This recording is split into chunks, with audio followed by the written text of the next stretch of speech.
Hello guys, welcome to our channel. In last video we have seen how to execute parallel states in state flow with the help of water tank example. In today's video we will learn about events and how to use events in state flow. Also we will see what is difference between local event and output event. So let's get started. So event in a state flow is an object that can trigger actions in parallel state in a state flow chart, or it can trigger another state flow, or it can trigger a function called subsystems. So to explain this, I am using example of switch lamp. So the operation of switch will be used as an event, and based on this event we will turn on and off the lamp. I am using a parallel state with switch and lamp running in parallel.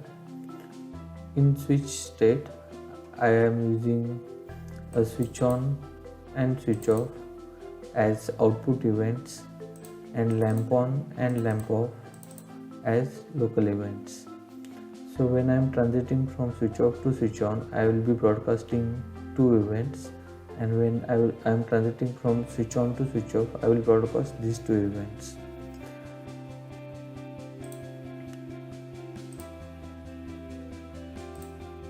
We can see switch on and switch off are two output events, and lamp on and lamp off are two local events. So based on switch on and switch off events, I am triggering a function for counter, and the first subsystem will provide us the number of on counts, and the second subsystem will provide us number of off counts. Again, for sending output event, we can simply send by this syntax, send and the event name. But for sending a local event, we need to use a syntax. For sending a local event, we will use the syntax send event name and a substate in which that particular event is scoped out. So for this particular example, the lamp on event has been scoped out in the lamp state.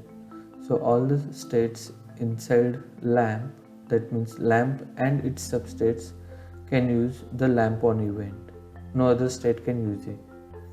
Similarly, same applies to switch off and lamp off. So let's simulate this model and see what happens. When we simulate this model, initially both the states are at switch off and lamp off.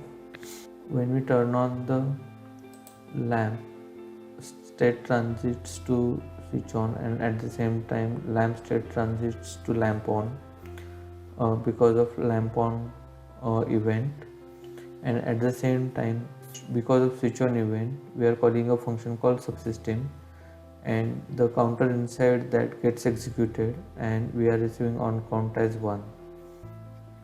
So this event has lasted only for one sample. So when we turn off the lamp, because of the lamp off event, state goes back to lamp off. Switch off function has incremented the switch off count by 1.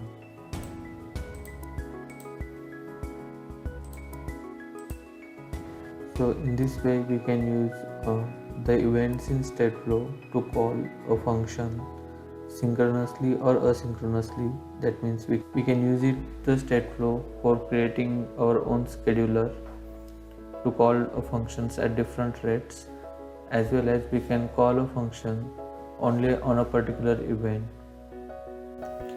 If you find this video helpful, then don't hesitate sharing it with your fellow colleagues and students, and also don't forget to subscribe.